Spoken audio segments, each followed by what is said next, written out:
Good afternoon. Welcome to all the stakeholders for the first ever earning disclosure of Prime Bank Limited. This is the earning disclosure for Q1 2019.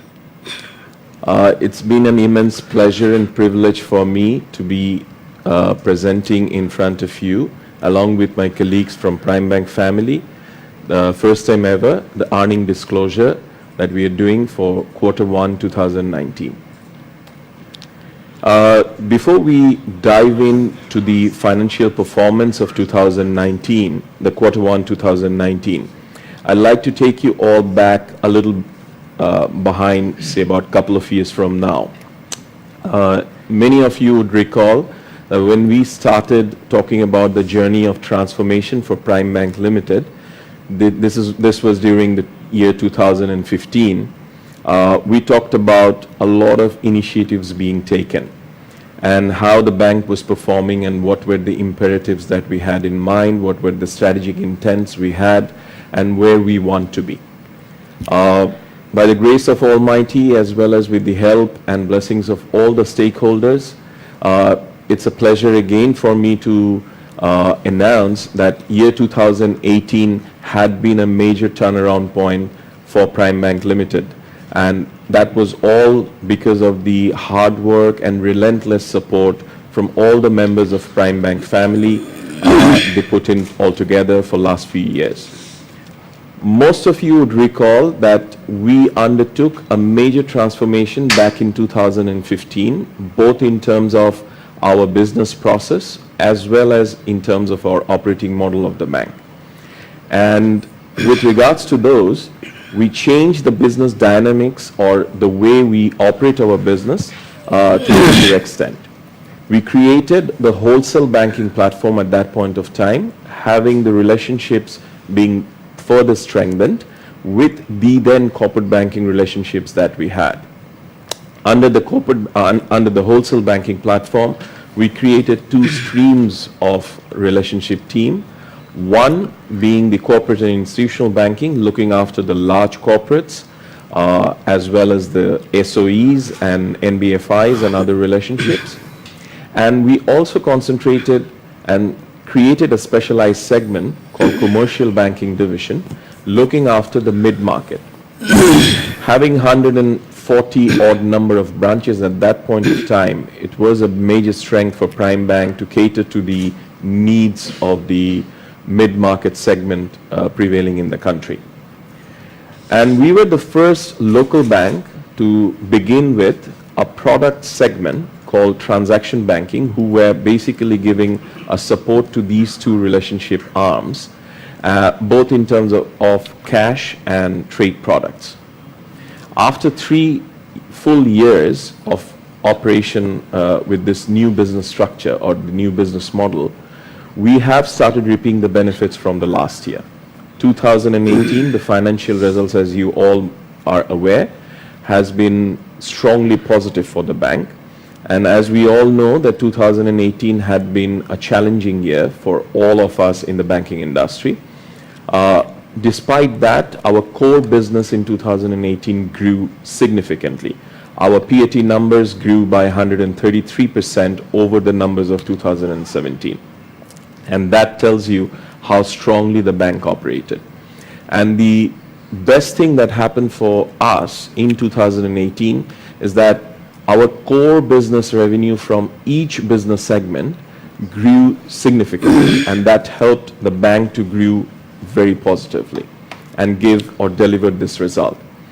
And that resulted in the cash dividend that we declared for about 12.5% for all our stakeholders, shareholders, and that itself signifies that how strongly the bank performed despite all the challenges. Now, going back to the transformation story, the wholesale bank has been operating for last 2 plus full years now. And it has created a very strong platform within the industry. It is now, for any transactions or for any relationships, the wholesale bank, be it commercial banking or be it corporate and institutional banking, they go out and strongly position themselves against any competition, be it a local bank or a foreign bank. We are very proud to be associated with the top names of the country. In terms of the portfolio, we have been very successful to create a portfolio which is very clean, I would say. I mean, we are with the top tier names, we are in the mid-market, but wherever we are having a very strong bonding with the relationships or the customers that we bank with in wholesale bank. In the very recent past, we had an event called Celebrating Partnership, which was very strongly attended by the names who had been banking with us for last 20 plus years. We celebrated that partnership, and that event told the clients as well as us that how strongly we are bonded together. In terms of the building of the portfolio within the wholesale bank, we created a path that in terms of going forward, we will be having a portfolio where we would want to underwrite transactions as well as distribute it further. And in that respect, our syndication team or the structured finance team, they helped us immensely in terms of taking on board transactions, large transactions from many of our large and medium-sized clients who had been expanding with the growth of the country as well. And we underwritten that transaction and then distributed it further among the peers within the banking industry. We have come up with solutions. We had no longer been a financing bank only to our wholesale banking clients. We had been a solution provider to our wholesale banking clients. We had been an exceptional bank from the very beginning of our journey as a bank. We had pioneered in terms of local syndication market. We had pioneered in many other products and areas. And we had been pioneering also in the recent years. We started off with our partnership with ECA service providers from all around the globe. And we had been successfully closing transactions for large infrastructural financing deals within the country where we had partnered with ECAs and giving solutions to our clients. Going forward, the motto that we have in terms of wholesale bank is to have these relationships further cemented with the corporate and institutional banking, within the corporate and institutional banking arena, and distribute further and underwrite large transactions. At the same time, to promote our trade growth. I have my colleagues all around me present here today, and they will be talking about their business, respective business segments as and when it comes, and you'll be coming to know a little more about their initiatives that they have been taking and how they see the future to be coming. Now, moving aside from wholesale bank, another renewed focus or another shift that we had as a strategic intent for next 3 to 5 years was to move into the consumer banking space as well as in the MSME or micro, small, medium enterprises business space. In consumer banking area, you may have noticed that the visibility has become much stronger now, and it is all because of the stronger intent or the renewed focus that we have. We have the distribution setup of 146 branches as we speak, and we realized at some point of time that having that kind of a very decent distribution setup, we haven't done much on that area. And that is why 2 years back the journey began with a very strong renewed focus with the change in the business model or in the operating model, where the branches became more a sales and service center. And the sales focus in the branches were different then. Instead of looking after the corporate relationships like in the previous model they used to, we had moved in to the pure consumer banking area as well as to focus more on the SME business or the MSME business. The branch colleagues have responded very well over the last 2 years. We built our capacity and it's an ongoing journey. We continue to build our workforce there. We are continuing with the service quality propositions being pushed further because there is no alternative than providing superior and quality service to the consumer clients and attract them more to the branch. One major initiative, which I'm sure my consumer banking colleague will also share, that the digitization is ongoing. And the future of banking, be it in wholesale or consumer or any other space, is all about digital or digitization. Prime Bank is no exception, and Prime Bank is going to pioneer further in terms of all sorts of digitizations that the future banking is going to talk about. We have been spending a lot of our earning with regards to creating a robust IT platform. I'll take this opportunity to just mention to you all or share with you all that with regards to our IT security as well as to upgrade our current platform, we have been spending a lot of money, and we are bringing in the world-class IT platform in every business segment or every operating segment that we are in to give more kind of convenient and world-class banking service and products to the clients that bank with us. Coming back to consumer banking, I mean, they launched a lot of new products and services for their clients, and they have also been building the capacity as we spoke. At the same time, the MSME business also started growing over the last 2 years. And Prime Bank took an initiative that instead of chartering into the unknown territory, we tried to come to this MSME business with the synergy of our strength, synergizing the strength with our wholesale bank. Because predominantly Prime Bank had been a wholesale bank driven bank, and we have a very strong relationship base of clients in the wholesale bank area, as we all know. So both in terms of consumer as well as in terms of MSME banking, we try to synergize with our wholesale relationships. Payroll accounts has been a strong focus in terms of the consumer banking colleagues. Supply chain financing initiatives have been taken, and I'm very pleased to share with you that going forward that initiative is going to be further strengthened, and we are bringing in some new solutions to the market which would be helpful for both our anchor which are our wholesale bank clients, as well as the potential and existing MSME clients who are the spokes to the either in form of supplier or distributor to the large corporations or medium corporations. Using the Prime Bank solution would be very handy for them. So MSME kept on growing, and they are very much on track to grow further. Many of you would recall that about a year back when we shared our vision for 2021, we said that we want our business segments to have a kind of even balance in between them. About a year and a half back, say towards the close of 2017, roughly about 22% of our total balance sheet was contributed by consumer and MSME. And we undertook an initiative that in 3 years' time, we want to double it, if not more.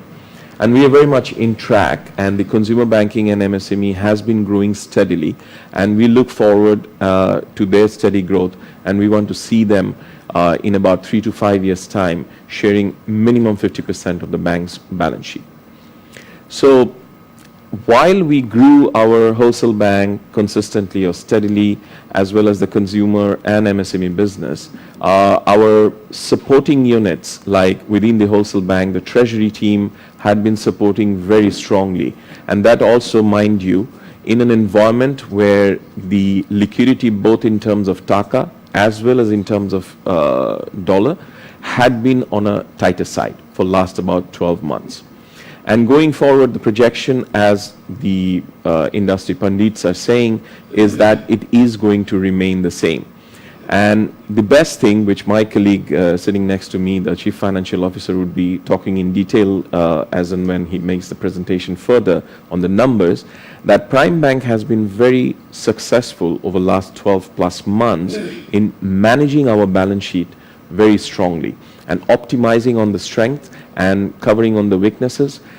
Just as an example, I can share that we have been growing our trade wallet with most of our wholesale banking clients, but our renewed focus had been to grow further on the export side because we wanted to have our FX wallet to be stronger than the peers, and it paid off. A lot of initiatives had been taken on that front, and those initiatives had paid us in due course and due time. So Treasury played a major role because managing the bank's asset and liability as well as the FX wallet and everything, they played a very strong role and they very successfully helped us all to grow our business.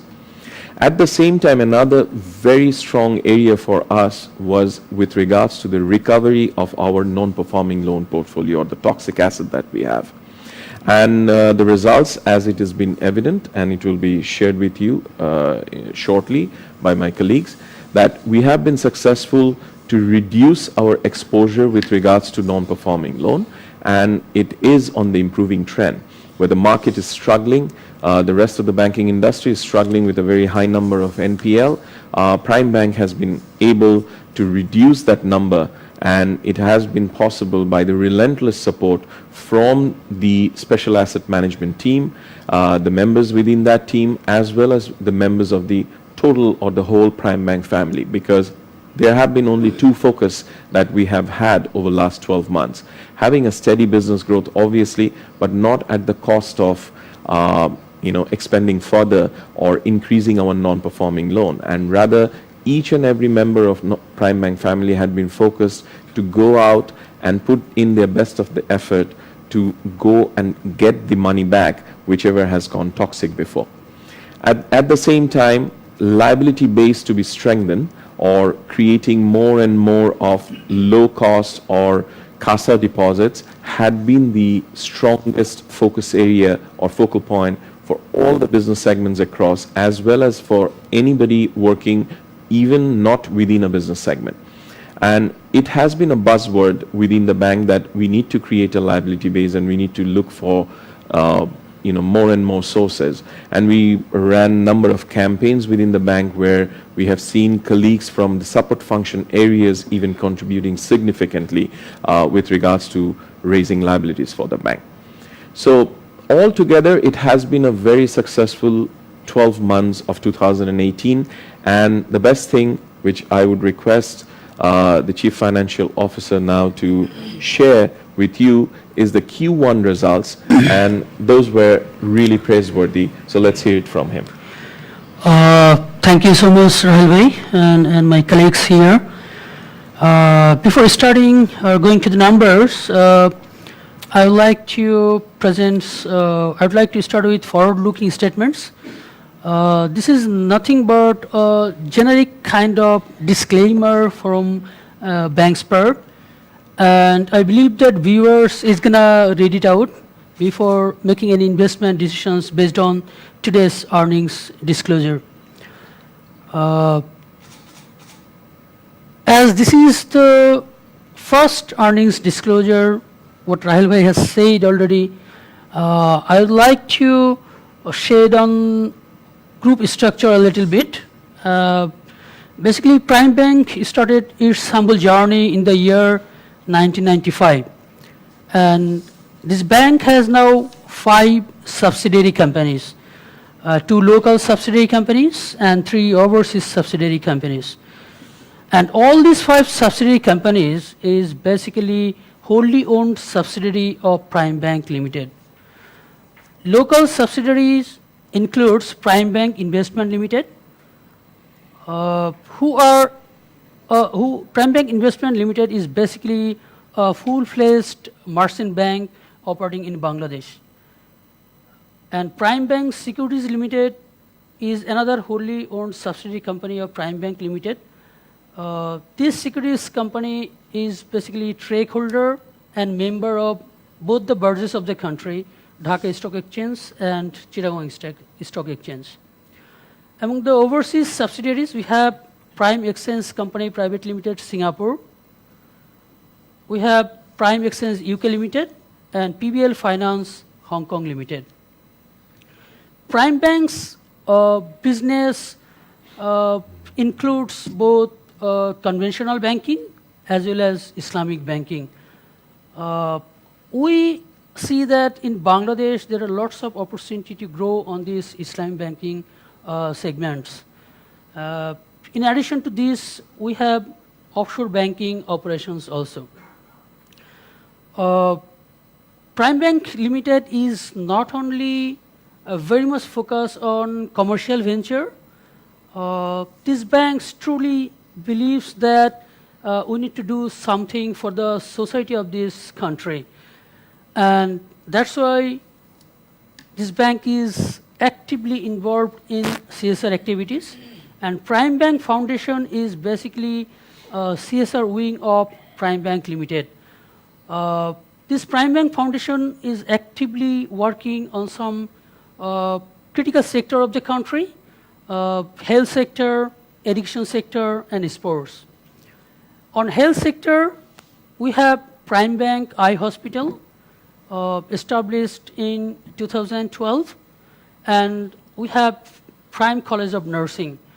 To give you the magnitude of the activities of Prime Bank Eye Hospital, I'd like to mention that over 36,000 patients were examined in year 2018 only in this hospital, and total number of surgery performed in this hospital was 1,677 in 2018 only. Current student of Prime College of Nursing is 137, and we have Prime Bank English Medium School where the current number of students is 538. We have 2 campuses in two different parts of this city. As you understand, Bangladesh is a cricket loving nation.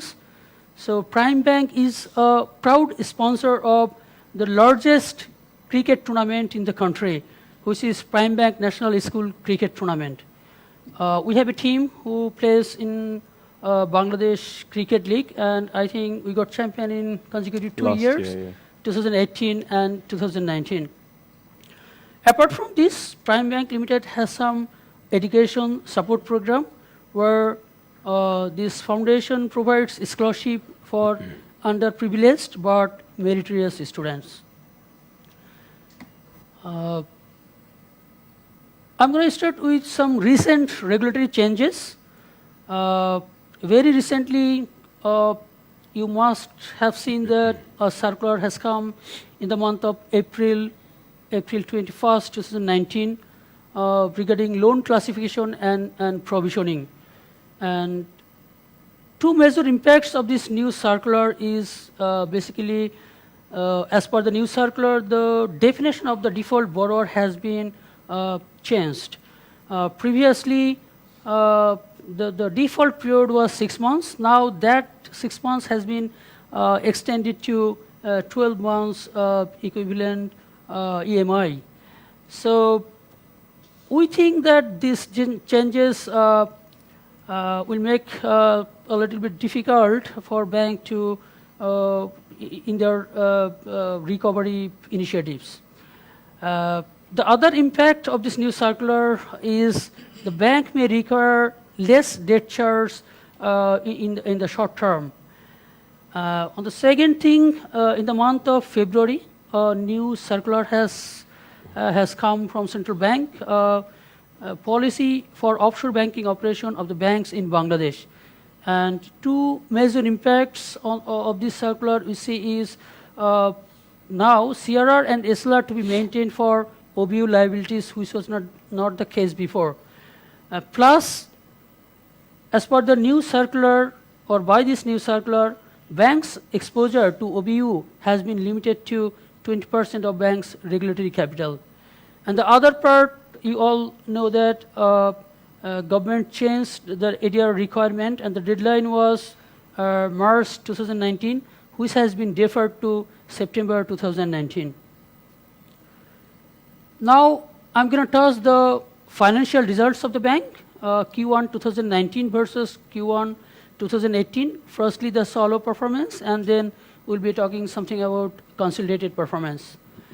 Net interest income has gone up by 18% in Q1 2019 versus same period 2018. Operating revenue has gone up by 12%, but operating expense has gone up less than 3%. This is I want to put emphasis on, because what Rahil Bhai has already said, that lots of initiatives has been taken in every corner of this bank, and our key focus also to optimize our balance sheet and control our expense also. And we have been successful in Q1 arresting this growth rate of operating expense, which is less than 3%, I said.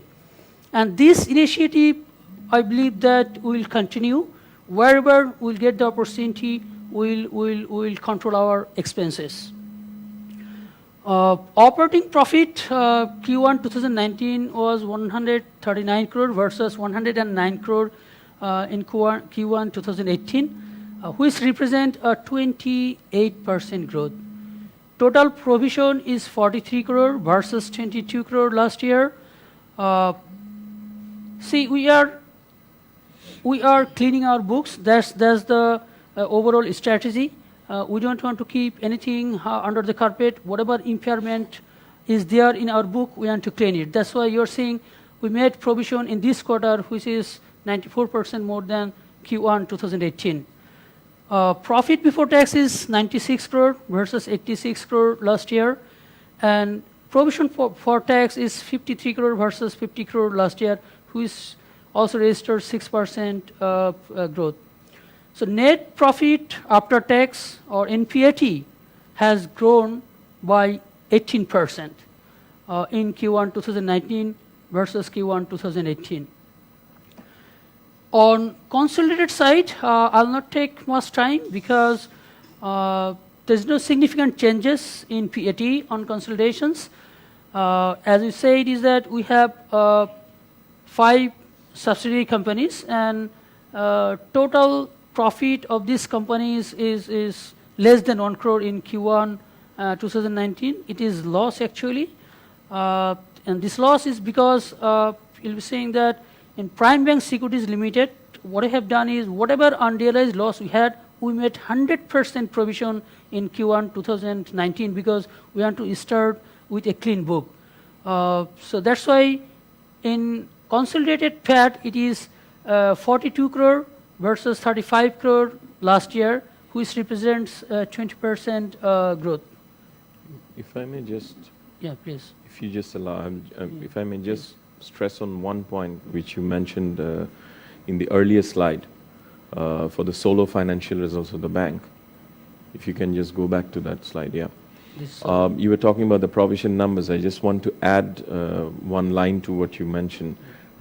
Is rightly said so that in last 3 years at a row, if you guys look at the numbers of the provision numbers that we had, 15, 16, and 17, or almost stretching 18, you must have noticed that the provision for 2018 was much less than what we had been providing in 2017 in terms of keeping a provision until about 2017.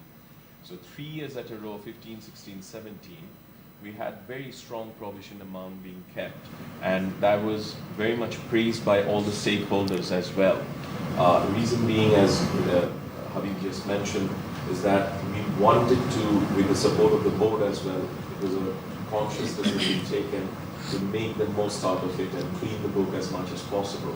And that is now being, the benefits is now being reaped as well, where we are seeing the provision numbers coming less, because the legacy book or the legacy toxic book that we have had is kind of being cleaned up. At the same time, the money has been recovered partially, which will be talked later part in the presentation. One good thing, what we keep on stressing, and that is what we have been consciously working on, is that since the transformation began in 2015,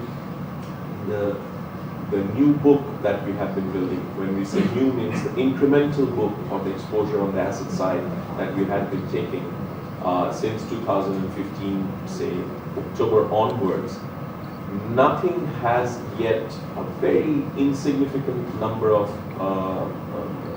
portion of that asset book has gone toxic. So that tells us that whatever risk management framework, whatever initiatives that we have been doing, undertaking, the new operating model, the new way of looking at things that we have been doing has been paying us off. So that is something which will continue and has been continuing, and that is very much reflected in the balance sheet or in the numbers that we have been registering. And as you see that in Q1 top line numbers also, we have been growing steadily and pretty significantly against all odds, against at the face of the challenges market or the challenges that we are facing in the industry. The core business has been growing, and that is reflective in terms of the net interest income going up. Correct, absolutely. Thank you, Rahul bhai. This slide is basically, I would like to show the operating profit trend of the bank, then you'll understand a flavor. On the first left side, I have shown month-on-month operating profit, and you'll be seeing Jan, February, in March, in every month 2019, we have been able to outperform the same month of 2018. Like in Jan 2018, operating profit was 45 crore, but in Jan 2019, it is 50 crore. Then 27 crore versus 42 crore, and then 36 crore versus 46 crore. And on YTD basis, Q1 2018 total operating profit was 109 crore, and now in Q1 2019 it is 139 crore. It's a growth of 28%. And on the right side, I have tried to explain our turnaround story. If you go through 2014, 2015, 16, 17, you'll be seeing that operating profit is coming down year on year. 2018 is the first year where we have been able to arrest this downturn, and we believe that this 2018 is turnaround year for Prime Bank Limited. And we strongly believe that the strategy what we'll be taking, what is in our mind and what is in action, we will be able to maintain this growth in future. That is what we believe. Yes. I would just Yes, like sir. to add something on Yeah. that slide. Yeah. I mean, what you said is absolutely correct, but at the same time, we must also bear in mind that whenever we had experienced that downward slope in the operating profit level between 15 to 17, we must bear in mind that those were 3 years when the bank was consciously going through a consolidation phase. At the same time, the reformation or the transformation journey began in 2015. So when we were undertaking major transformation within the bank, both in terms of operating model as well as the business model, it was a conscious decision to slow down on the business side, relatively slow down on the business side, and not make much of a significant growth on that side. So that is being resulted in the numbers as well. So it was more of a conscious game plan that we have had, but as Habib rightly mentioned, that 2018, after the transformation journey had started giving the results from 2017 onwards, now we are seeing the results as we expected them to be. Yeah, true. But one thing I want to add is that even in 2018, profit figure has gone up significantly, but the growth on loans and advance or deposit was not that high. So the key area what Rahul bhai already mentioned is that optimizing our balance sheet, improving efficiency in managing our balance sheet was the key area. Because you'll be seeing the loan book has not been grown significantly. Again, the deposit book has not been grown significantly, but operating profit has grown significantly. So that's why I'm saying even in 2018, the growth on business side was not that very high, because we would like to put more emphasis on quality growth, not quantitative growth. I think that's the result of this 18 result. Now, I'd like to explain these things a little bit more, the quarter 1 2018 versus quarter 1 2019 result. 109 to 139 crore. The incremental 30 crore has come from the organic growth. You'll be seeing net interest income has gone up by 30 crore. And what I'm saying is that though the asset book has not been grown that much, but the interest income has gone up by 30 crore because of that, mainly because I'll be saying the optimum utilizations of balance sheet or this efficiency enhancement. Income from investment has come down by 3 crore because yield on this investment has come down slightly, and you'll be knowing that this investment is basically investment in treasury, government treasury bill and bond. Then commission and exchange income has gone up by 12 crore, and other operating income has come down by 4 crore. This was because last year Q1 we had one-off income of something around 3 crore from syndications. That one-off income is not there in this year. And operating expense has gone up by only 5 crore, which is 2.8% versus last year. So this is how we reached the number 139 crore in operating profit. See, we all know that last year and this year, the liquidity scenario in the industry was really, really challenging. And good thing for Prime Bank is that in this challenging environment, you'll be seeing our yield on advance has been grown up by 38 basis point, and 38 basis point is basically material. And if you look at the second line, the green line, which is cost of deposit has not been increased even though we have passed a challenging time. That's why I'm saying the managing balance sheet was one of the key. So we have not offered very high rate in the market. Again, we have been able to maintain our liquidity quite efficiently. And you'll be happy to know that we are running at AD ratio of something around 81% currently, where peer banks are struggling with this AD ratio. So overall basis, the spread in this quarter 2019 has been increased by 45 basis points. On income statement, some key ratios, which is very much relevant to the investors, which is earnings per share.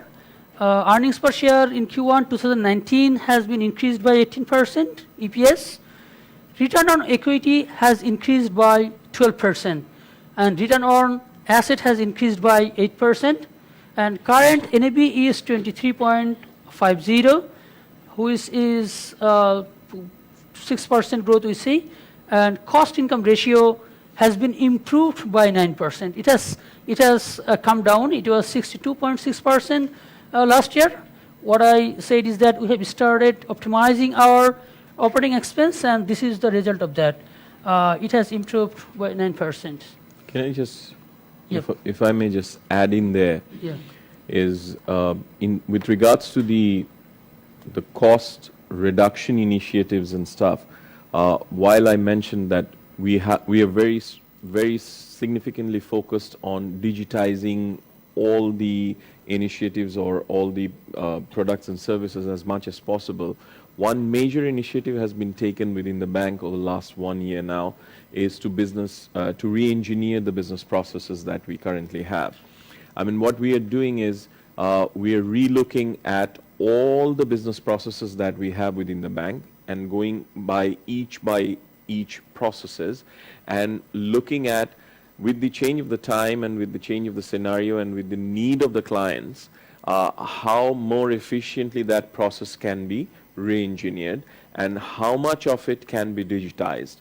And that initiative is still undergoing, and it's a journey. But with the last 1 year experience, what we have said that we have been able to not only offer competitive or more convenient services to the client in terms of product offerings or in terms of the processes, but we have been able to reduce cost in certain areas, and this is also reflective, as Habib mentioned, in this ratio. So I just would like to clarify this thing is our motto is not cutting cost, but we'll be controlling cost. Absolutely. and you know, the process reengineering initiatives and all these things is part of that. We understand that the tech disruption is coming in the banking industry, and we need to spend more and more on tech side and people side. So that's why I'm saying we'll not be cutting costs, but we'll basically control this cost. Then on deposit side, our current deposit book is 20,247 crore. The number here is in crore. Crore means actually 10 million. So 20,247 is the deposit size. Last year, we have compared this Q1 with December number, not the Q1 2019 number, because this is balance sheet figures. So if we compare with the 2018 numbers, we have grown in this first quarter by 2.5%. And the CASA also, you understand that it's very difficult to improve CASA significantly within a very short period of time. We understand that we need to take a long-term strategy to make improvement in this CASA side, even though in this first quarter, CASA has been improved by 2%. And in our total portfolio book, the CASA composition is now 32%. On the right side in the bar, I have shown you year-on-year deposit volume. This is pre-ordained deposit. If you see it, in 2015, it was something around 19,500 crore. Then 16, 17, 18, all these years, it was less than 20,000 crore. First time in Prime Bank in this first quarter 2019, we have been able to cross this 20,000 crore threshold of deposits. Though you know that this is a challenging time we are facing in the banking industry. On loans and advance, size is 21,293 crore right at the moment. We have been able to grow by almost 3.5% in Q1 versus December 2018. And non-performing loan is 12,007 crore versus 12,069 crore December 18. Though loans and advance has been increased by around 3.5%, NPL has come down by almost 5%. And current NPL ratio is 5.6% in Q1 2019 versus 6.16 in 2018. On loans and advance book, again, we are growing very consistently because, I mean, many of you may ask a question that why the growth rate is not very significant. That's part of our strategy, considering the every variables in the environment where we're doing business. We are putting emphasis on quality growth, what I said, not the quantitative growth. And on the right side, I have shown the non-performing loan and then net NPL coverage and percentage of non-performing loan. Currently, our NPL coverage is 73%, and this is net NPL coverage. If we add up this interest in suspense and the collateral what we have with this NPL loan, then this cover is significantly higher than 100%. It is actually more than 120%. If I may just add to this comments Habib made with regards to the strategic intent that we have, especially as at the outset of our discussion, as I mentioned, that the wholesale bank is now focused on underwriting transactions and distribute it more.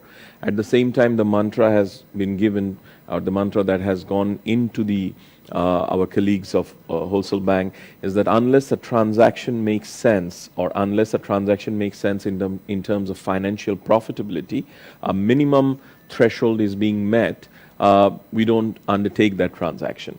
So that is the way we are upscaling and building the resources within the wholesale bank team now, that they look at the transactions profitability on a singular basis. I mean, it's on a portfolio basis as well as on a singular basis. They look at whether that transaction makes money for the bank or not. Otherwise, we will not get into that, because this is the focus area where, given the challenging environment where we don't have abundance of liquidity support, both in terms of taka as well as in foreign currency, we need to be very cautious to optimize on the resources that we have and optimize maximum with the transactions that we'll be undertaking. Absolutely.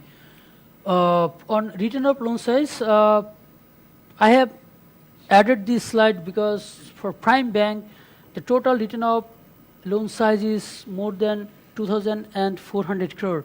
The size is really huge, which indicates that we have actually cleaned our books significantly, and out of these 2,418 crore, though recovery is very challenging things, but Rabbani Bhai is there, who is expert hand, and because of him, we have been able to recover significant of money year-on-year basis. And 2018, 2019. Mar's net recovery loan size is 2,171 crore. This net return of loan is basically after recovery and waiver. In the red bar, I have shown the recovery out of this return of loan. And in Q1 2019, we have been able to recover more than 20 crore in this first quarter only.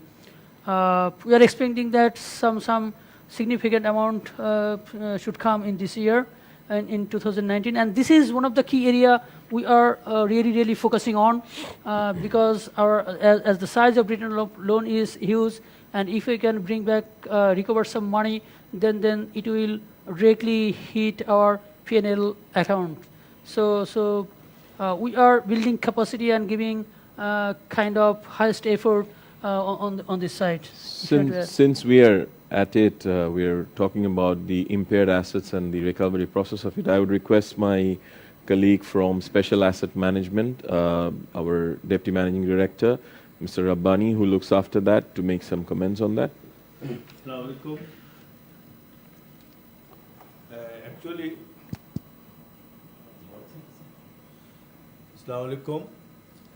Actually, we have strengthened our legal team both inside and outside, and we are working hard. We are negotiating with each and every customer of the NPL accounts, each and every customer, and beside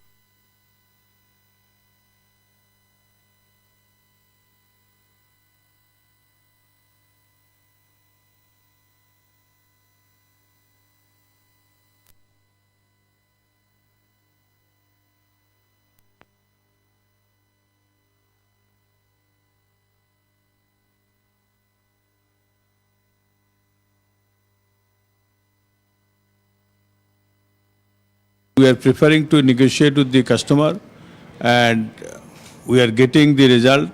Last year, the we could able to reduce the classification from the last year, and we hope within the year of 2019, we'll be able to reduce our classification below 5%. Thank you very much. Great. I mean, that's a very, I would say, a very exemplary statement to be noticed, because when the industry itself is struggling with the toxic assets we talked about, and that also to the range of 10+%, as you have noticed that we have already brought it almost at the 5.67% level, and our hope and expectation is that the target that we are working around is to bring it below 5%, if not much less than that. Yeah, thank you. Now, I would like to tell something about our non-funded business, our import, export, guarantee and remittance business. In Q1 2018, the import size was $511 million. This is in USD $1 million. And in Q1 2019, it is 574 million US dollar. We have seen a 12% growth on import. On export side, we are seeing 7% growth in Q1 2019. And on guarantee side, we have experienced 20% growth quarter versus quarter. And on remittance, we have been able to grow by 77%. Lots of work has been done on this remittance area, and this is the result of that. Even if you see the 5-year trend on this remittance side, starting from 2014 to 2018, in 2018 we have been able to mobilize highest amount of remittance in these last 5 years. At this point, I would request Shams Mohaimin, the head of transaction banking and syndication and structured finance, as well as looking after day 5 business, to make some comments on these areas, because this is one of the very strongest forte for our bank, as I mentioned, both in terms of the trade wallet as well as with regards to the remittance business that we work in. Thank you, Rahul bhai. It has been a great initiative for us in terms of the business model re-engineering that Rahul bhai has mentioned. This has really started paying off to the bank. As you see the numbers in terms of contingent liabilities, in all aspects it is growing. You're aware of the fact that the local liquidity market and the foreign currency liquidity market both are under strain. So one of the initiatives that we have to ensure that we match our imports with exports so that we are liquid totally to fund our import business. To do that, from transaction banking, what we have done is we have wallet-sized our customers. Our most strong initiative is to grow to the core of the businesses of our key customers, to increase their businesses in terms of import, export, cash management, liquidity management. And this has started paying off. Thank you. Yeah, right. Thank you, Mohaimin.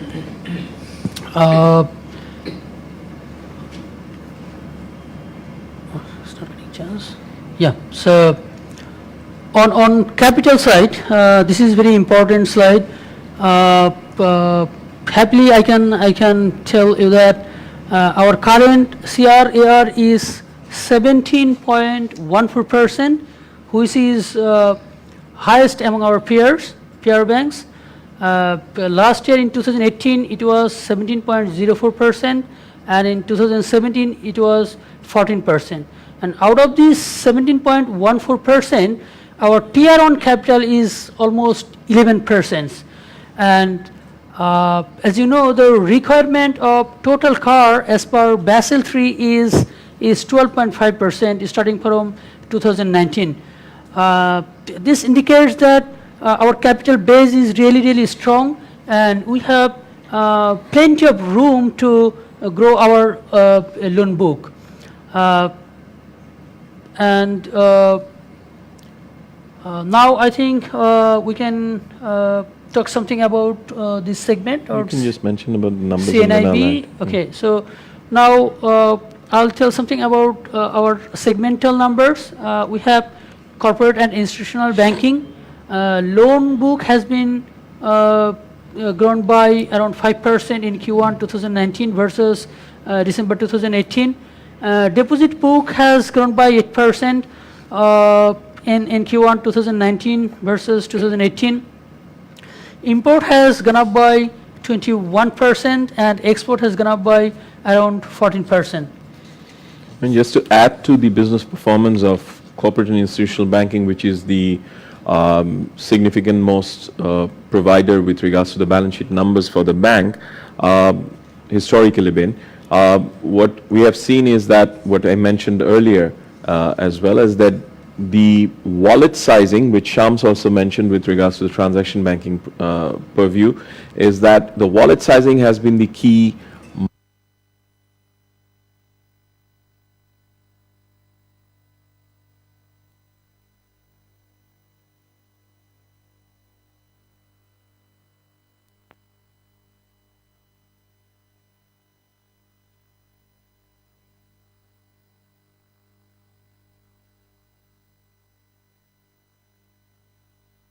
team. So what they are doing is basically they look at the profitability of the transaction, as well as at the same time they look at the wallet size of the clients, because it's very competitive market out there. The clientele base that they deal with, it's mostly multi-banked, and in that case the wallet sizing and maximizing the wallet share is the significant most responsibility for them. At the same time, to use optimally the capital of the bank and not to grow only in terms of the loans book, rather than focus more on wallet sharing on the export side, as it is evident in the numbers that they have grown significantly, 14% on a Q1 18 as opposed to Q1 18 in Q1 19. That is praiseworthy. And at the same time, they have been focusing as well on the deposits or the liability base of the team. And as a part of the initiative, they have worked relentlessly where the cash management team or the transaction banking team has been extremely supportive by giving customized solutions, both in terms of payment as well as collection mechanisms. And the consumer banking colleagues have been supporting with regards to the payroll agreements and arrangements with all the clients or most of the clients that we are dealing with. We have, as a bank or as a division, corporate and institutional banking had been signing off in a lot of initiatives, both in terms of private corporate areas as well as with many of the state-owned corporations and bodies, and these have all been contributing bit by bit with regards to building the liability base for the division. At the same time, the ECA solutions or the solution giving attitude or notion that we talked about has been continuing, and there have been transactions where they have taken head on the foreign banks operating in the country, and they have been leveraging on the strength of our FI relationships, both with regards to the MFIs as well as with international banks. And that has paid off very well, and we have seen in many of the transactions that corporate and institutional banking have been offering solutions both in terms of short-term as well as medium to long-term basis, and clients have been praising that. And we have been exemplary out in the market with regards to that. So the deposit will remain to be the focus area for the corporate and institutional banking, gathering as much as liabilities possible, as well as creating a robust export wallet to support the FX need going forward is going to be the continuing focus area for corporate and institutional banking. Right.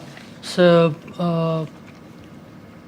we have another segment, business segment, named commercial banking divisions, where in Q1 2019, loan book has been grown by 3%. Deposit growth in this quarter was 11%, which is significant, I'll say.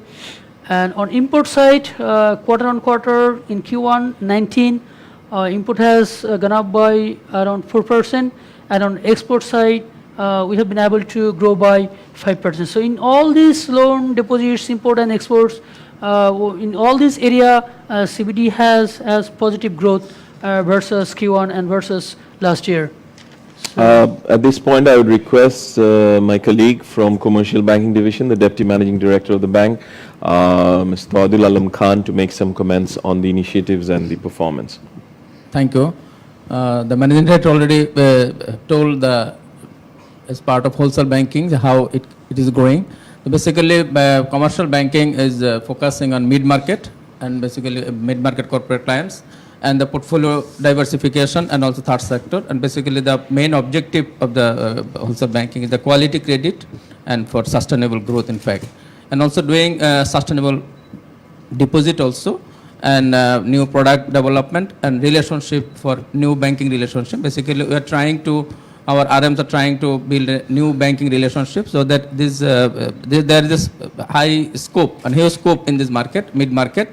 And for this reason, we are trying to book the new portfolio diversification and new sector, third sector, who are doing very good, and also who are doing business with us to nursing them to grow up to the corporate and institutional banking clients also. And we're also trying to reduce our NPL, and it is a very good news that there is no NPL in commercial banking division in 2018, and we are also trying to maintain, to continue, so that our portfolio will be very good in 2019 and as well as the further period. And so that no loans has already increased, and deposit also marginally increased, good, and 11%, and import and export, we are trying to book our new export-oriented market, who are doing good in market, and also tested clients are booking like this. And the managing director also mentioned here that how wholesale banking is operating with a very good vision, so that we can achieve our goal in 2019 and further to a great bank in the nation. Thank you very much. Thank you, Toid Bhai. I'm just adding to what he mentioned. I mean, this is within the wholesale banking division or the wholesale bank space. Commercial banking is continuously going to be one of the most significant growth area for us, and that is not only in the loan side, but also with regards to the trade wallet as well as on the deposit side. Because we believe that with the network that we have, or the distribution setup that we have all around the country, and with the growing medium enterprises becoming a commercial bank or a client, or a potential commercial bank client, or be a mid-market client, this is an immense opportunity that we have to go and grab it. So we have been upscaling our resources accordingly. We have been allocating our resources accordingly, and that's how the team has been geared up, and they have started showing the numbers by picking up the numbers, as you have already seen, evident in the numbers. And our growth focus area for the wholesale banking space is going to be commercial banking area. Right. Thank you so much. Now we have another segment, MSME banking. This is our priority segment. I'll be telling you. The loan has grown. I think it's almost flat versus 2018 in Q1 2019. But if you compare with the Q1 18 versus Q1 19, I think there is around 15% loan growth in SME banking. Right, Imru? Versus Q1 2018 versus 19, it is around 15% loan growth this year. On deposit side, we are trying to grow on deposit side for SME business. It's not only the lending book we are focusing on this business segment, but deposit side also will be our priority area. Import has gone down slightly from 98 to 62 crore, and export also has come down from 136 crore to 74 crore.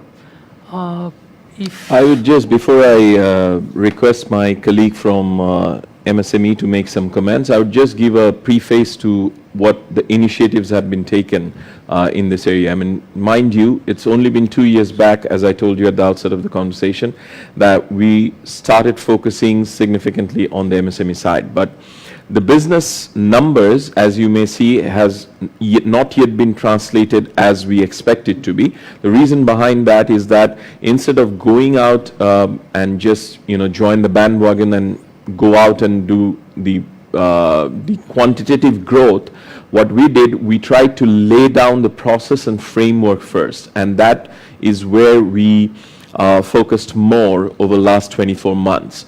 And we test ran a number of ways to deal with the MSME business, because as we know, or as we understand, that it's easy to lend out the money, but to get it back and be with the right clientele base is the key most significant consideration to be taken with regards to MSME banking. So in terms of the resource building, or how we are going to operate it, the operating model and everything, we test ran a number of options, and we have towards the Q4 or Q3, Q4 of last year, we had finally been able to create that platform. In terms of the risk management side for the MSME banking, we realized that we need to create hubs all around the country, because MSME is saturated all over the country. It's kind of spread over all over the country. And to cover the nooks and corners of the country, what we did, as well as we were having the hubs to manage the business side of it. To manage the risk side of it, we created roughly about 10 or 12 hubs till date all around the country, so that the risk managers who are going to approve the loans are also sitting next to the relationship people in those corners of the bank. So we have geographically spread around our reach, both in terms of the business as well as in terms of the risk management within MSME. And what we expect, we revamped our product offerings there, both in conventional terms as well as in Islamic term. I'm very happy to share with you that we have come up, or we have launched Islamic products for the MSME space only, and we are getting good response with regards to that. At the same time, lots of initiatives had been taken internally to kind of streamline or to iron out the processes that we have been following for last 2 years. So in the recent past months, a lot of work has been done with regards to the processes to bring down the turnaround time to a very interesting level, where we could be ahead of the competition going forward in the market to offer our MSME banking services to the clients. Ibnul, who heads the small business for MSME, would you just like to make some comments on your business for Q1? Thank you, Rahul Bhai. Actually, we have taken many initiatives in Q1 2019 to grow MSME substantially. I want to share here a few core initiatives. So number one, actually to strengthen bank's institutional capacity, we have conducted MSME banking solution training to the key relationship risk and documentation staff. At the same time, we have revised the KPI for relationship staff and devised KPI including all factors that make our business more sensible in future. And to boost up the business, we have launched in first quarter a sales campaign and concluded it successfully, with remarkable new customer acquisition. At the same time, TAT have been streamlined by signed interdepartmental agreed timeline and way of work to serve customer faster and appropriate manner. Beside these many process, we have already made streamline to grow substantially in future. Thank you, Raj.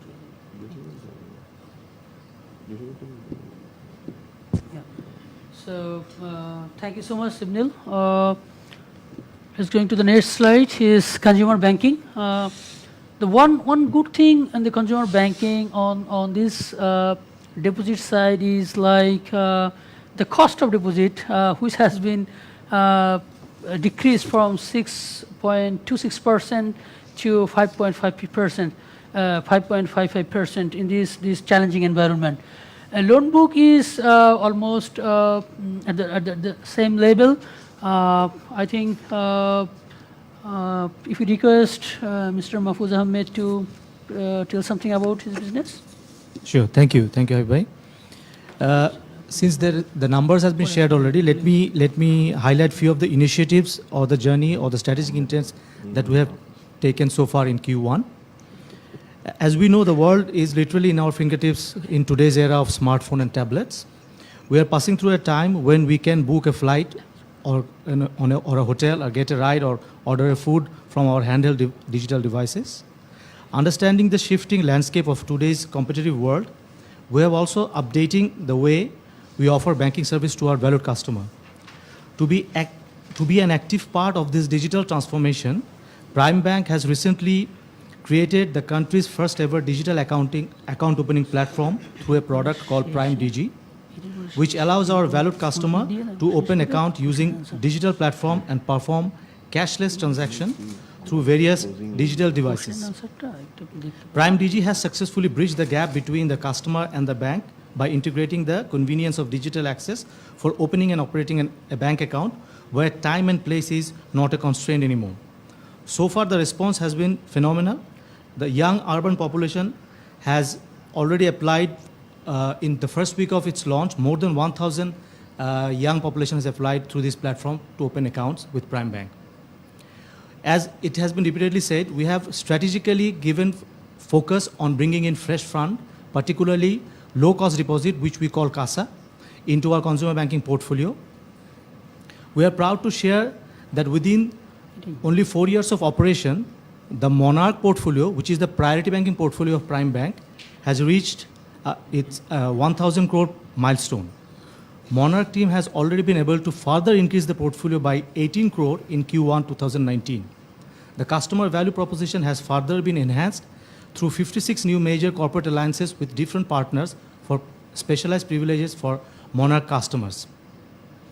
The overall cost of deposit for consumer banking division came down in 2019 compared to 2018. The cost of deposit is on a downward trend as we have been able to replace high cost deposit with low cost deposit, and the downward trend is expected to continue in coming months.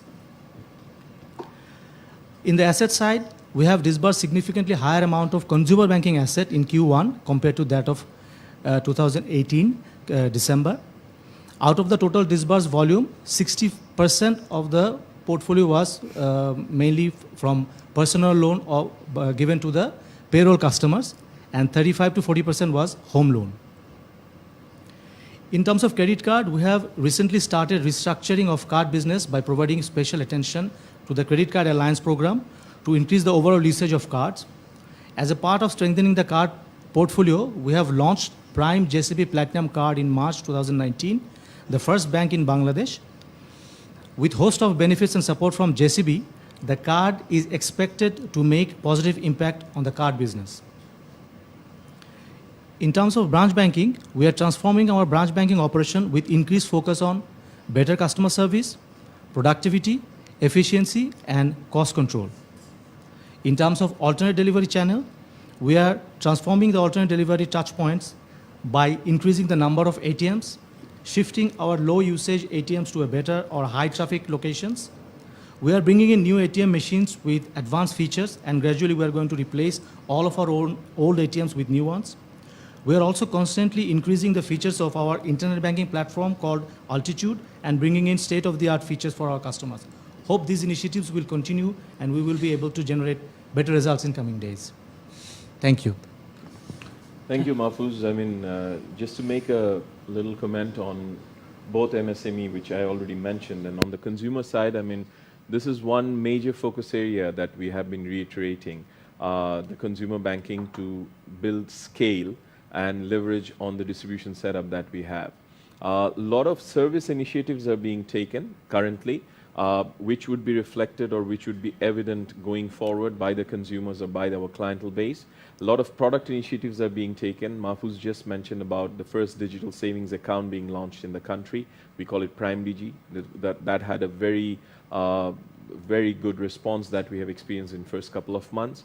At the same time, the digitization that we talked about is currently being undertaken in many of the products and service areas for the consumer banking space. We are also, I mean, the consumer banking team is also working around a lot of tailor-made products to be offered very soon. I mean, over next 6 to 12 months, we'll be seeing many more products and services being launched from the consumer banking space.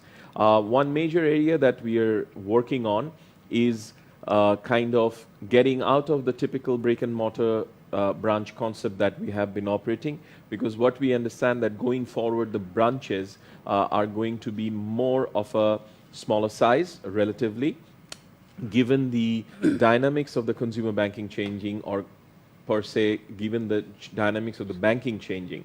So the more you will be digi-driven or digital space driven, the brick and mortar branch spaces would be kind of shrinking. So we have got our plans as a bank, and we are very much forward looking on that front. And without divulging the trade secret, we can only mention that we have a mega plan working around being worked out on that area, where you'd be seeing the visibilities in a different way. And in the very recent past, we have started to redesign our branches, and 1 or 2 branches have already been redesigned. There have been changes made with regards to the exterior look of the branch, the interior look of the branch, the ATM booths, and as Mahfouz mentioned, with regards to our internet banking and rest of the digital channels are being kind of refurbished. And going forward very soon, within next 6 months, you'll be seeing rapid changes there. One other major initiative is currently being taken, very soon will be announced, is the call center initiative. So that is something where it will be again as a part of the service quality or quality service initiative, the call center is going to be up and running, and that is we are very proud to confirm that that's a homegrown solution that we are going to offer. So lots of services and product propositions in consumer banking area looks very promising, and going forward the focus will continue to grow the CASA as much as possible in that front and support the rest of the bank through that. Right. So, before we conclude our formal presentation side, one other area which I talked about in the beginning was the Treasury front. I would like to request my colleague, Mr. Matiur Rahman, who heads our Treasury division, to make some comments on his business and the area that he look after. Thank you, sir. As you all know that every day the banking industry is facing more challenges, growing challenges, especially on technology, regulations and compliance. Question is whether we are ready to face the challenges. Yes, we do have, and we have already taken steps to face the challenges. As far as Treasury is concerned, Treasury has become a strategically very important business partner of all the business segments across the bank. Primary Treasury, managing bank funds very efficiently and prudently, and supporting all business segments like CNIB, CPD, and MSME. Besides that, we are supporting our subsidiaries like Prime PBL Finance Hong Kong Limited, Prime Exchange Singapore, PBL Exchange UK. We are supporting all of them. Nowadays, Treasury is facing many more market challenges in case of managing liquidity, interest rate risks, forex risks, and liquidity. Let me explain few challenges which are made as difficult in liquidity and fund management.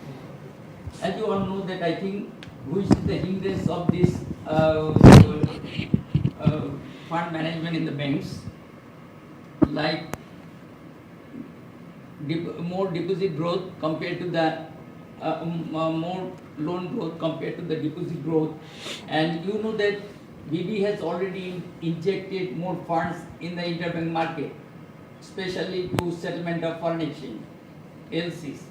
So that's why they are mopping up deposits, more funds from the interbank to the Bangladesh bank. There are some other issues, you know, lack of confidence and more investment in savings certificate, all that.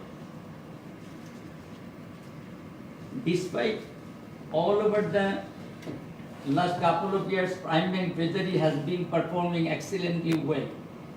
In spite of the market volatility, complexity and ambiguity that has been observed globally as well as locally. However, we hope this trend of Prime Bank will continue throughout the year 2019 also. Thank you. Thank you, Motivai, for your comments on the Treasury side. That kind of brings us to the conclusion, towards the conclusion of the financial performance of the bank.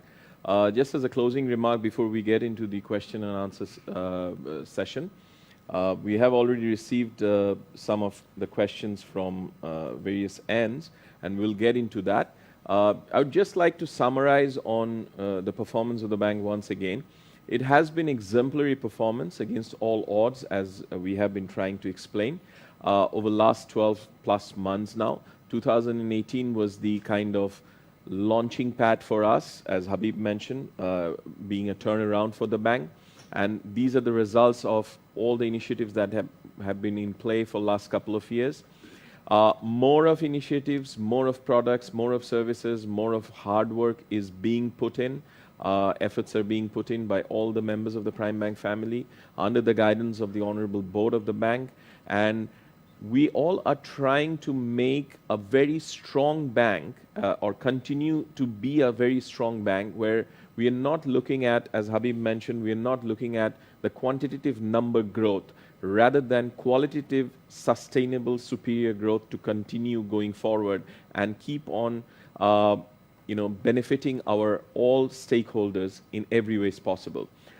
We are going to continue to remain very vigilant on the compliance side, both internal and external. That risk framework is very important for us in terms of the audit, compliance, as well as the risk management side. In terms of the business side, as we have explained, that the different business verticals are growing with their own initiatives, and they will continue to grow, but not necessarily you'll be seeing Prime Bank's numbers in the business side growing super significantly, because as Habib mentioned, that we are more focused in terms of optimizing the balance sheet and make the best use of it. Given the scarcity of the resources or the challenges prevailing in the market, and going forward we foresee that challenges not going away very soon, it will be decided who the winner in the market by the virtue of how well you optimize your balance sheet or how well you manage your balance sheet. And we are very proud and feeling very accomplished that as a team we have been able to manage our balance sheet very steadily to make it more appropriate. And we will continue doing that so that all our stakeholders gets their benefit out of that. And we will continue delivering the results, inshallah, going forward like that. Shall we get into the questions that we have already received? Yeah, I Okay. think this is QA session. Okay, And so you to can- go into the QA sessions, we have First received question. some questions already, and one of the questions that we have received is how do we plan to tackle the current liquidity crisis in the banking system? And where do we predict the crisis would reach? And what can we do differently from our competitors to outperform them? As it has been discussed already by myself as well as my colleagues, that how do we plan to tackle the current liquidity crisis in the banking system? It has been an all-out effort from the bank, as I said, to keep growing our liquidity base. And as you have seen in the numbers, we may not have had significant growth in the liquidity side, but at the same time we have been maintaining the AD ratio pretty steadily and very much within the regulatory framework that we have been given. The reason is very simple, which Habib also mentioned in his presentation, is that we didn't want to join the bandwagon and take on high cost liquidity for the bank. Rather, we are focusing more on the CASA side. To grow the CASA, we know there are certain imperatives or certain impediments that we need to work on, and we have been working on. At the same time, we have been observing that in the last 12 months, the deposits which have been maturing, the fixed deposits or the term deposits which have been maturing with the bank, almost 90% of it had been retained by the customers with our bank. So, which also gave a very strong indication to us that our clientele base have a very strong brand loyalty towards Prime Bank. And in this challenging market, that is very important, because we have been offering marginally lower interest rates with regards to our deposits. But despite that, we have grown, as you have seen in the number, which may not have been significant, but we have grown. And it's not been a flat deposit growth. So that tells us that customers or our client base, to whom we are very thankful to, have been very strongly loyal to the brand. And with more products and services as we have initiated to come in or kick in over the next few months, we expect that it will continue to support us in terms of the liquidity support that we require. Where do we predict the crisis to reach? I wish I could win the Nobel by just predicting that, or any one of us could predict that exactly. But our general consensus is that the liquidity strain in the market is going to continue, both in terms of local taka as well as in foreign currency. Habib, you have any comment on that? Right. Actually,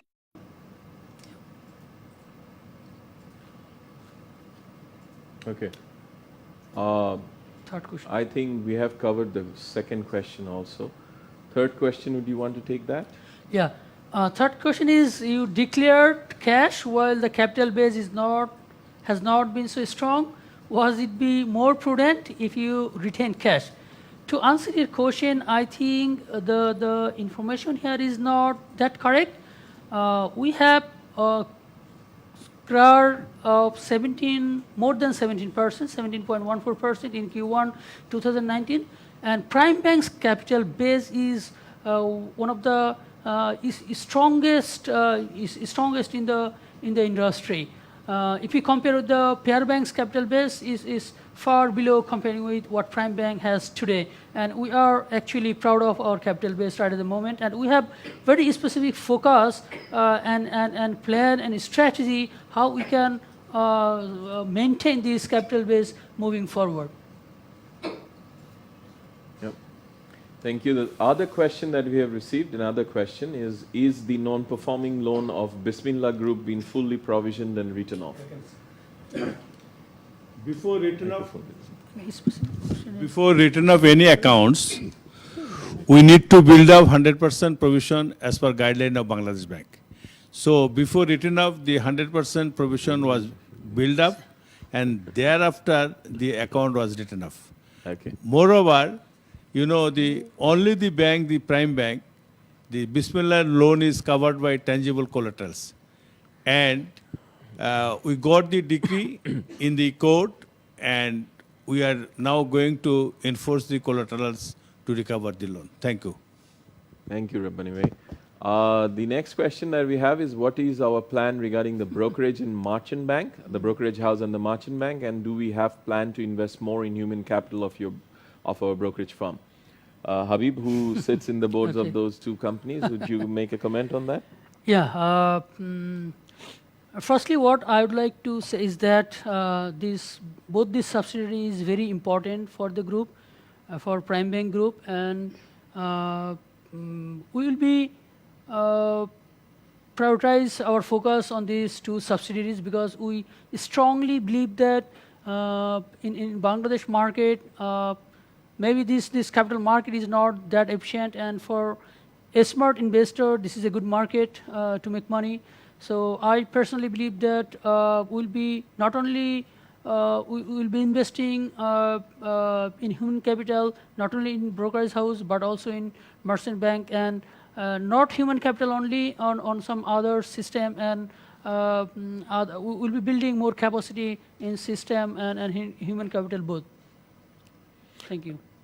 Thank you, Habib. I mean, I'll just take the opportunity to make a comment with regards to the bank in terms of building the human capital. I missed out earlier to mention that. The board's vision as well as the bank's vision is to keep investing on the human capital as much as possible. The reason is very simple. To combat the complexity and to combat the challenges going forward, you need to have the right person for doing the right job within the bank or any institution for that matter.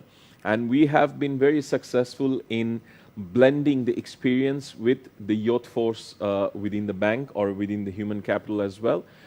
As you can see, the people sitting here and talking to you, we have a very right mix of both experience as well as the younger blood here, and that will continue going forward within the bank.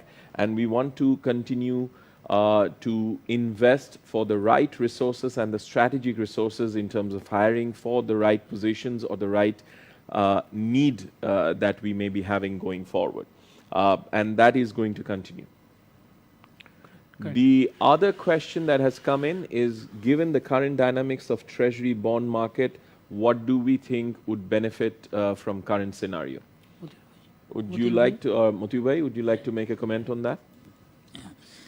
As you all know that banks are financing to the government securities for two reasons. One is for earnings benefit, and another is for maintaining SLR liquidity.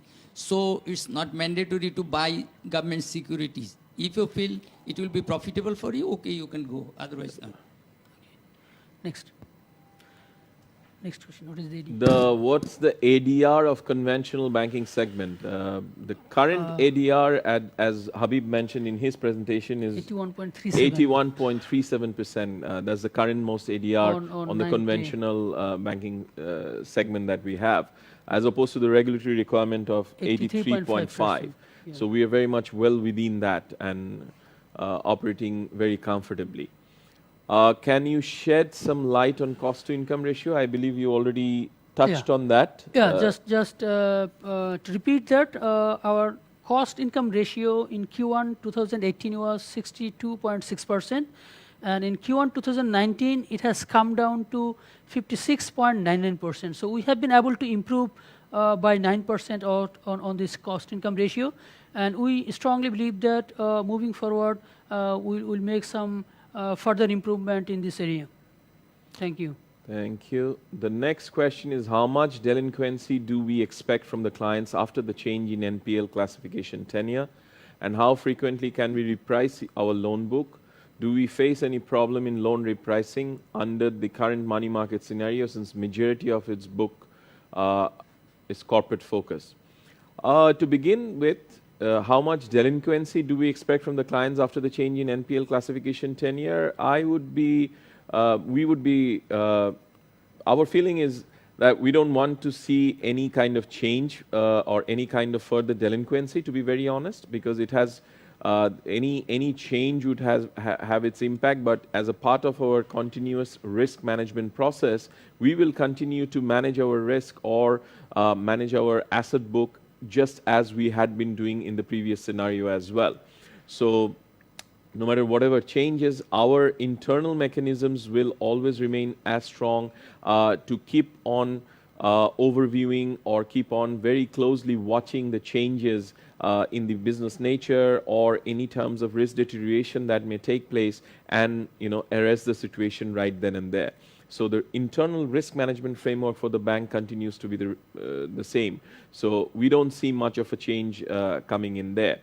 How frequently can we reprice our loan book?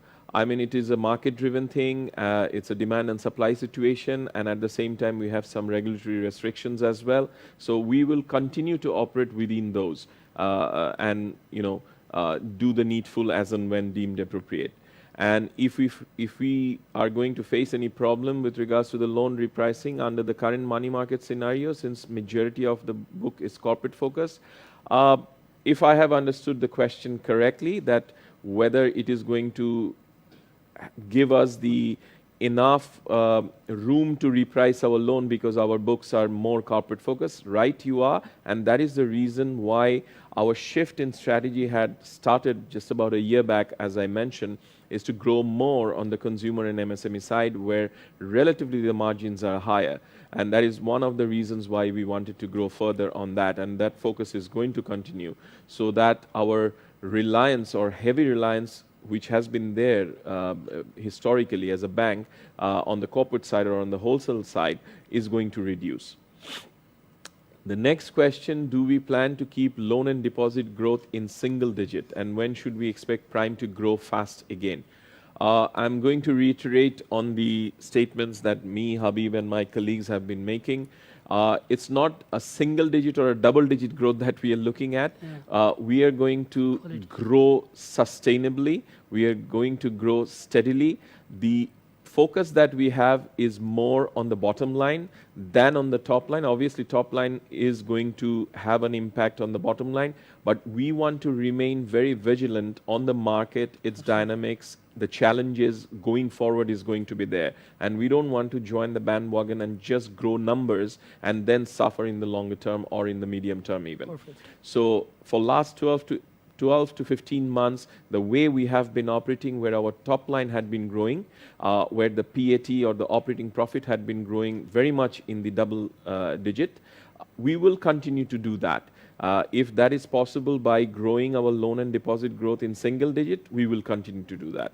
And when do we expect Prime to grow fast again? We are not going to grow fast, but we are going to grow steadily and sustainably. That is a reiteration that we are continuously going to make to all our stakeholders.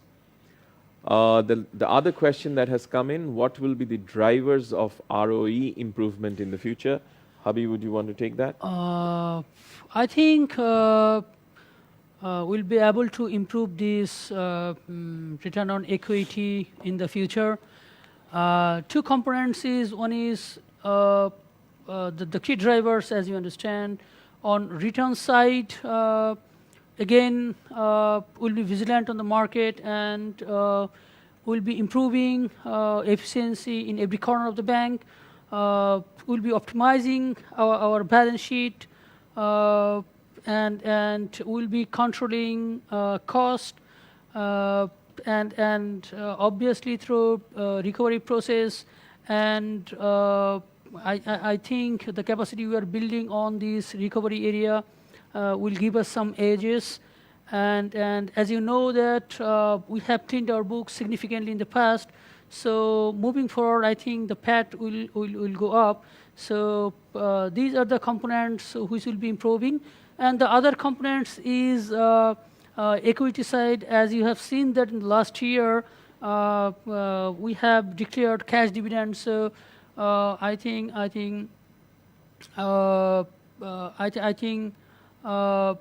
as equity side will not be significantly jumped, or would be the case if we would provide stock dividend. So considering all these things, I think we strongly believe that return on equity will be improving moving forward. Thank you. I don't think we have any other question at the moment. Oh, we do. Sorry. In last few years, Prime Bank was aggressively clearing its problem loans. What is the current status? When can we expect Prime Bank to report normal cost of risk? What do we think will be normal cost of risk loan charge for Prime Bank? Prime Bank currently is in consolidating mode. When can we expect Prime Bank will have higher loan growth, or at least par with industry loan growth? What loan growth we can expect in this consolidating phase? What is the current cost of fund? What is management view regarding industry's liquidity crunch? I think we have already answered most of it. Most of the parts of this question is similar to what we have answered before. With regards to the cost of fund, it's currently... It's around 8%. Yeah, so the cost of fund for the bank currently is about 8%, and mind you, that's cost of fund, not the cost of deposit. Yeah. And we are continuously working around to improve the cost of fund, so we can pass on the benefits to our clients as well. MSME segment is in loan growth was negative in 2018, and the trend continues. What is the rationale? I think we have explained that during the presentation time, that it was the reason why we had slowed down on the MSME side. But if you see the absolute number of, absolute volume of loan growth with regards to MSME business, starting from Q4 18 and now and going forward, it is only going to get better and better. And that is one of the focus areas for us. I think that covers more or less the questions that we have received till now, and in anything that comes in later, we will be answering those. So we are almost at the end of our first ever earning disclosure for the bank, and which is going to continue, inshallah, going forward every quarter. And thank you very much. Once again, I take the opportunity to thank all our stakeholders, the regulators, our honorable board members, the shareholders, the customers without whom we wouldn't have been here. And last but not the least, all members of Prime Bank family for their relentless support and guidance and mentorship and hand-holding for this continuous journey that we all are embarked in. And we as a team are very hopeful and we are very confident that within next couple of years, this is going to be a different bank, inshallah. And the growth initiatives, the change initiatives that are in play, we all together, we are going to work around that and make it a different bank and continue to play a very strong role in the industry. Thank you so much, and see you again. Thank you.